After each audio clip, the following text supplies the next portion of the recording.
السلام علیکم دوستو، آج ہم بات کریں گے اس شخصیت کی جس کا نام سنتے ہی انصاف زندہ ہو جاتا ہے، ایمان تازہ ہو جاتا ہے اور دشمن کے دل کانپنے لگتے ہیں۔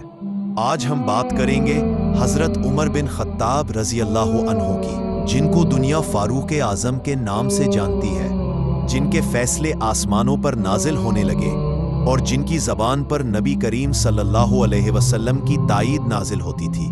حضرت عمر قبیلہ قریش کے معزز گھرانے بنو عدی سے تعلق رکھتے تھے۔ آپ کا نسب نبی کریم صلی اللہ علیہ وسلم سے 8ویں پشت پر ملتا ہے۔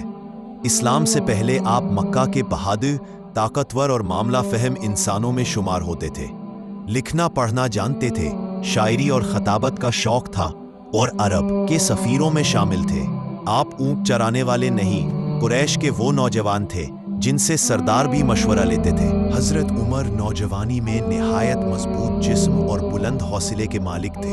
آپ گھڑ سواری، نیزہ بازی اور تلوار زنی میں ماہر تھے۔ آپ کا دبدبہ ایسا تھا کہ قریش کے سردار بھی ان سے مرعوب تھے۔ اسلام کے ابتدائی دنوں میں حضرت عمر مسلمانوں کے سخت مخالف تھے۔ آپ نے کئی صحابہ کو ستایا اور اسلام کو مکہ میں کمزور کرنے کی کوشش کی۔ ایک دن آپ تلوار لے کر نکلے کہ نبی صلی اللہ علیہ وسلم کو قتل کر دیں۔ راستے میں کسی نے کہا، پہلے اپنی بہن اور بہنوئی کو دیکھو، وہ مسلمان ہو چکے ہیں۔ جب آپ گھر پہنچے، قرآن کی تلاوت ہو رہی تھی اور پھر دل بدل گیا۔ جب آپ نے قرآن کی آیات سنی، تاہا ہم نے یہ قرآن تم پر اس لیے نہیں اتارا کہ تم مشقت میں پڑ جاؤ، تو دل رو پڑا۔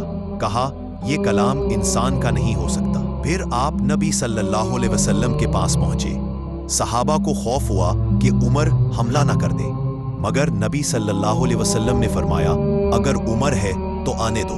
جب آپ صلی اللہ علیہ وسلم کے سامنے آئے، نبی صلی اللہ علیہ وسلم نے پوچھا، اے عمر، کیا وقت نہیں آیا کہ تم حق قبول کرو؟ حضرت عمر کی آنکھوں میں آنسو تھے اور زبان پر کلمہ جاری ہو چکا تھا۔ میں گواہی دیتا ہوں کہ اللہ کے سوا کوئی معبود نہیں اور محمد صلی اللہ علیہ وسلم اللہ کے رسول ہے۔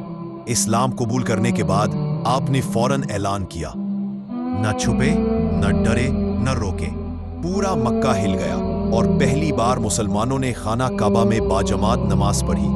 جب مسلمانوں نے مدینہ کی طرف ہجرت کی، سب رات کے اندھیرے میں گئے، لیکن حضرت عمر رضی اللہ عنہ دن کی روشنی میں تلوار نکالی اور خانہ کعبہ میں طواف کیا۔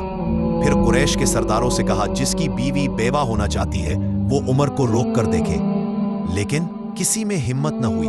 حضرت عمر رضی اللہ عنہ کے اسلام لانے سے پہلے مسلمان چھپ چھپ کر نماز پڑھتے تھے۔ دعوت خفیہ تھی، دل دبے ہوئے تھے، لیکن جب حضرت عمر ایمان لائے، دارالارقم میں نبی صلی اللہ علیہ وسلم نے فرمایا، اب اسلام کو طاقت مل گئی ہے۔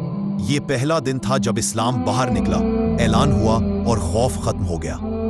نبی صلی اللہ علیہ وسلم نے ایک بار فرمایا، اے عمر، جس راستے پر تم چلتے ہو، شیطان وہ راستہ چھوڑ دیتا ہے کہ اللہ کے دشمن بھی ان سے لرزتے تھے۔